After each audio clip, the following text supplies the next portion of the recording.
Hey everyone, welcome back to Python Code Nemesis. Today we'll be learning about creating and solving alphanumeric CAPTCHAs with Python, a comprehensive tutorial. What are CAPTCHAs? CAPTCHAs stand for Completely Automated Public Turing Tests to tell computers and humans apart. These are those puzzles that we encounter online, designed to differentiate between humans and bots. In this tutorial, we'll explore the world of alphanumeric CAPTCHAs, understand their significance, and dive into creating and solving them using Python. Introduction to alphanumeric CAPTCHAs. Alphanumeric CAPTCHAs are a type of CAPTCHA that requires users to recognize and enter a combination of letters and numbers presented in a distorted or stylized manner. They are commonly used to prevent automated bots from performing actions meant for humans, like creating accounts or submitting forms. Why alphanumeric CAPTCHAs? Alphanumeric CAPTCHAs are effective because they challenge bots to recognize and interpret characters that are often intentionally distorted and obscured. This adds an additional layer of security to online services and prevents malicious activities.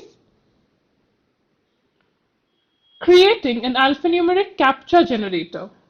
So when you're working on an application and there is a login page, you will want it to have that extra layer of security in case you want to use an alphanumeric CAPTCHA to provide that extra layer of security. This is some code that will help you. To create a CAPTCHA generator, we'll use Python's libraries, Pillow for image manipulation, and Random for generating random characters. The aim is to design an image with distorted alphanumeric characters to create our CAPTCHA.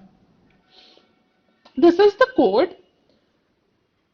So this code generates an alphanumeric CAPTCHA image using Python with the help of the Pillow library. It imports the necessary modules first, image, image draw, and image font, which is self-explanatory. The random module will be generating the random characters.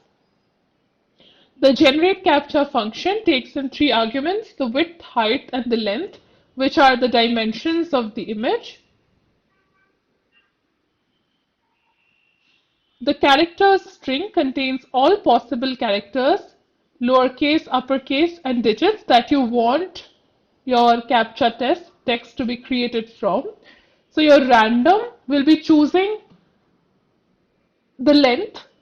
So if the length is 6, it will be choosing 6 random characters from this and create a 6 length string.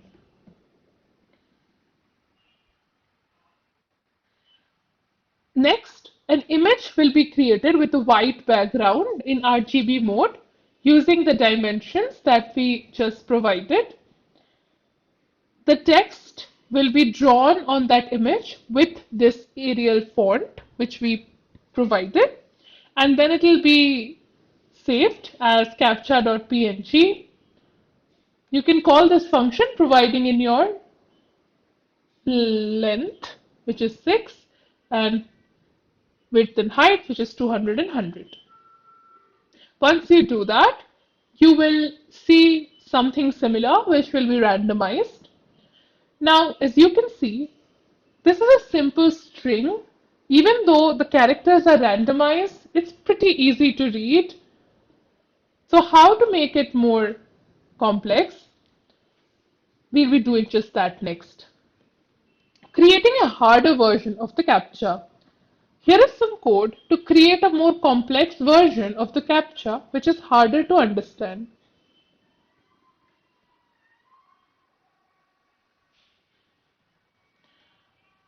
Here we do everything similar, just that for each character we'll be applying some random rotation. So this is our character image where There is the small image where it's drawn, and then for each character it is rotated between -30 to 30. There is some random distortion applied to this character, and then it is pasted into the distorted image. So if we look at a small explanation, there is a character, which is the only part that's different, is distortion is applied to the character image by shifting nearby pixels randomly, simulating a warped effect. Each character is drawn on a separate image and then rotated by a random angle. The distorted character images are pasted onto the main image with the appropriate positioning and offset. A Gaussian blur filter is applied to the entire image, adding a subtle blur for further distortion, and the final image is saved as captcha.png. So as you can see now, it's distorted, it is blurred, and it's also rotated the characters in a random way. So this will be making it pretty challenged for automated bots to read it, while it will be pretty easy for humans to be able to understand it. Next, we'll be trying to use some code to solve alphanumeric captchas automatically. This will be working selectively because the whole point of using distortions and Gaussian blur as well as some rotation is so that a machine is unable to read it. So if you pass in the simple version of the CAPTCHA, it will be able to read it. If you pass in the distorted version, in a lot of cases, it won't. So there's just very simple code which uses PyText select, image to string, and just returns the CAPTCHA text. That's it. Creating and solving alphanumeric CAPTCHAs with Python showcases the power of automation and image processing in modern programming. Understanding the inner working of CAPTCHAs will help you develop solutions that balance security and UX. Whether you're building more robust online security measures or experimenting with image processing, this tutorial will help you with the knowledge to explore the world of CAPTCHAs in your Python projects. That's it. Thanks for watching. And if you like this article, please leave a like, and I would love comments. Thank you. Keep coding.